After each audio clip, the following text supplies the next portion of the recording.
Le renard de Buffon. Le renard est fameux par ses ruses et mérite en partie sa réputation. Ce que le loup ne fait que par la force, il le fait par adresse et réussit plus souvent.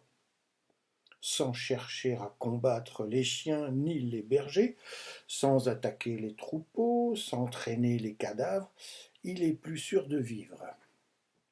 Il emploie plus d'esprit que de mouvement.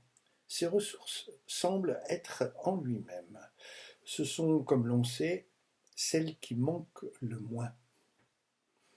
Fin autant que circonspect, ingénieux et prudent, même jusqu'à la patience, il varie sa conduite, il a des moyens de réserve qu'il sait n'employer qu'à propos. Il veille de près à sa conservation, quoique aussi infatigable et même plus léger que le loup, il ne se fie pas entièrement à la vitesse de sa course. Il sait se mettre en sûreté en se pratiquant un asile où il se retire dans les dangers pressants, où il s'établit, où il élève ses petits. Il n'est point animal vagabond, mais animal domicilié.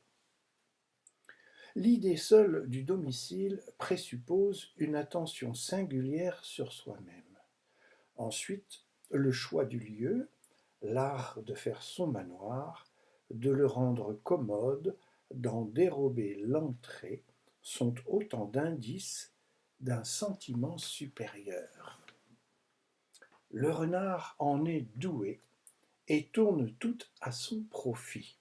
Il se loge au bord des bois, à portée des hameaux. Il écoute le chant des coqs et le cri des volailles. Il les savoure de loin.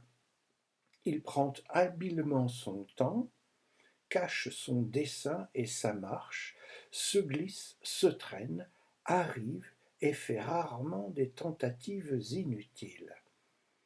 S'il peut franchir les clôtures ou passer par-dessous, il ne perd pas un instant, il ravage la basse-cour, il y met tout à mort, se retire ensuite lentement en emportant sa proie, qu'il cache sous la mousse ou porte à son terrier, et revient quelques moments après en chercher une autre, qu'il emporte et cache de même, mais dans un autre endroit. Ensuite une troisième, une quatrième, etc., jusqu'à ce que le jour ou le mouvement dans la maison l'avertisse qu'il faut se retirer et ne plus revenir.